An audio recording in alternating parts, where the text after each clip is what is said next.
سروده و ترانه های استاد بازارسابی شکرانه امی وطن، شکرانه امی تاجیکستانی صاحب استقلال میکنم و سرود جان وطنم رو برای همه شما میخونم.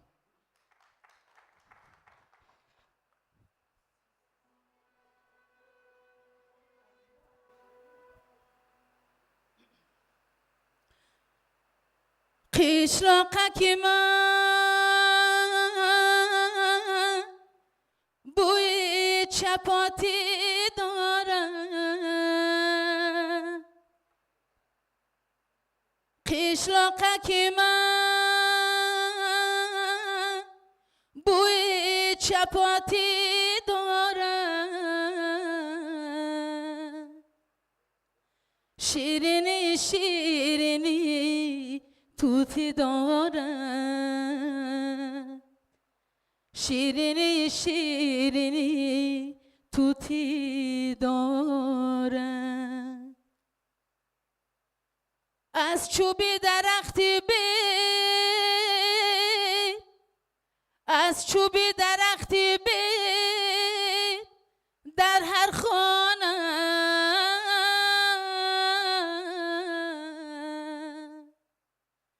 گهواره سبزی ملکوتی داره، گهواره سبزی ملکوتی داره.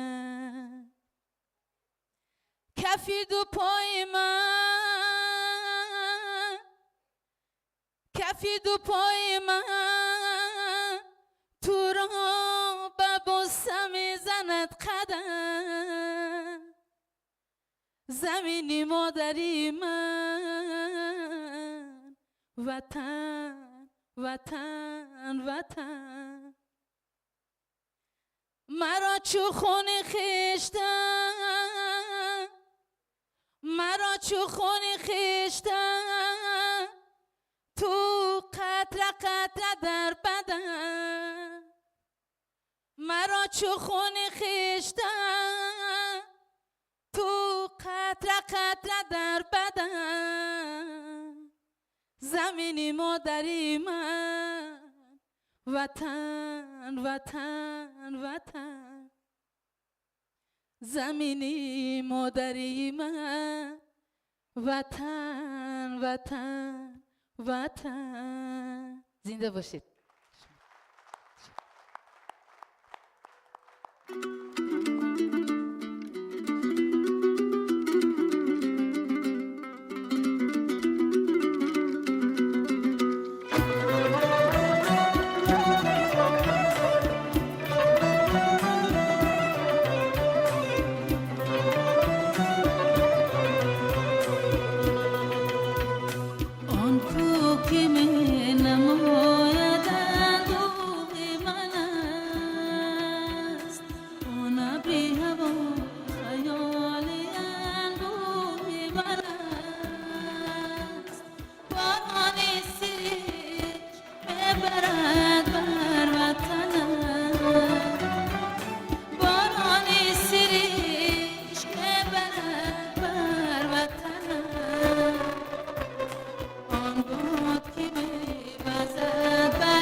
جان وطن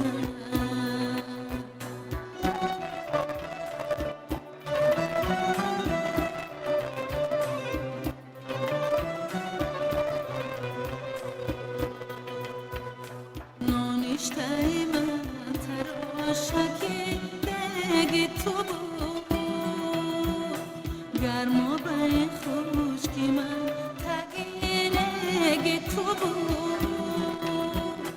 قشلاقکی من خطت نویسم همه قشلاقکی من خطت نویسم همه استادی خطم معلمی به کی تو بود به کی تو بود